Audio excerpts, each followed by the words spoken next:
Can't make it to San Diego Comic-Con this year? Don't worry, we have our own party, our Not at Comic-Con party at Midtown Comics downtown. It's already getting pretty crazy. We have a sale going on for 30% off until noon, and then we have another sale for 20% off the rest of the days, so pretty good sales today. We also have a signing with Paul Kupperberg and Dean Haspiel, as well as some fun raffles for some cool comics, signed comics, some gift cards, so come on down, it's going to be a good time.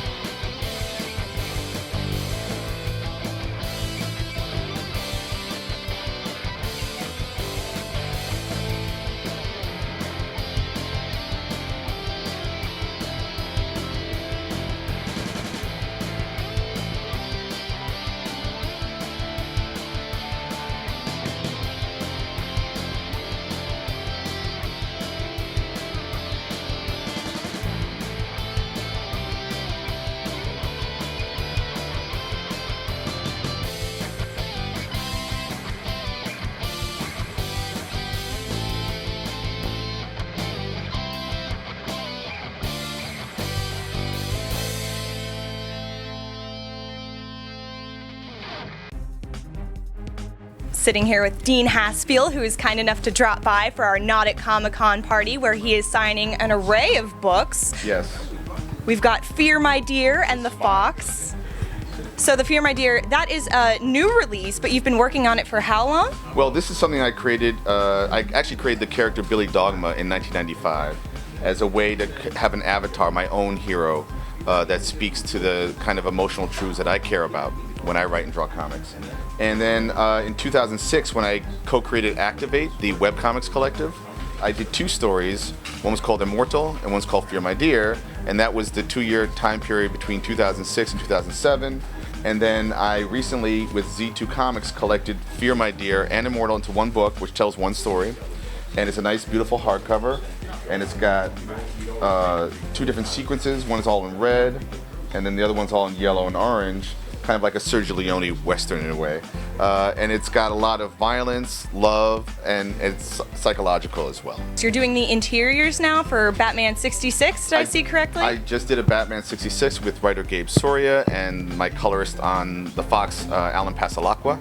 And that was a lot of fun. It was a digital first thing, so I had to do what's called enhanced panels on some of the pages, where online, you know, things change and move around and whatnot, so we had to work with that and consider that for the narrative.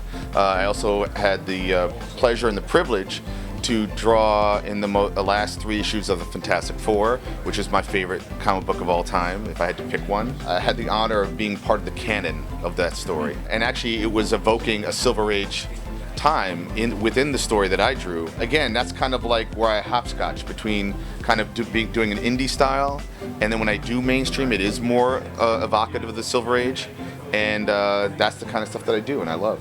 To my left is Paul Kupperberg, the writer responsible for killing off Archie Andrews.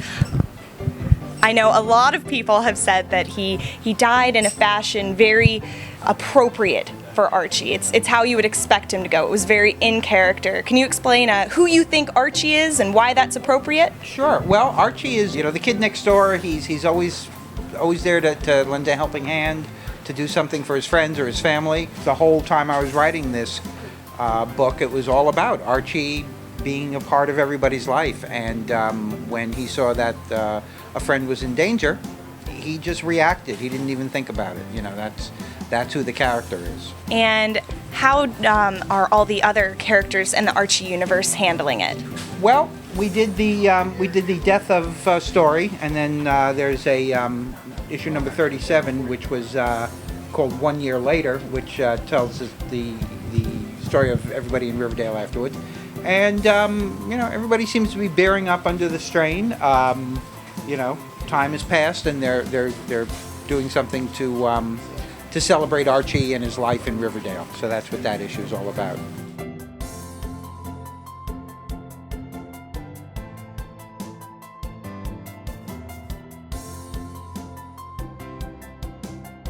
Thanks again, everyone, for coming out to our Not at Comic-Con Day party. Hope you had a good time. Too bad you couldn't go to San Diego, but hopefully this is the next best thing. We had some great signings. We had Paul Kupperberg, Dean Haspiel. We had an awesome sale going on. Had a great raffle for some fun comics. So thanks again. Subscribe to our YouTube channel, and hope to see you soon.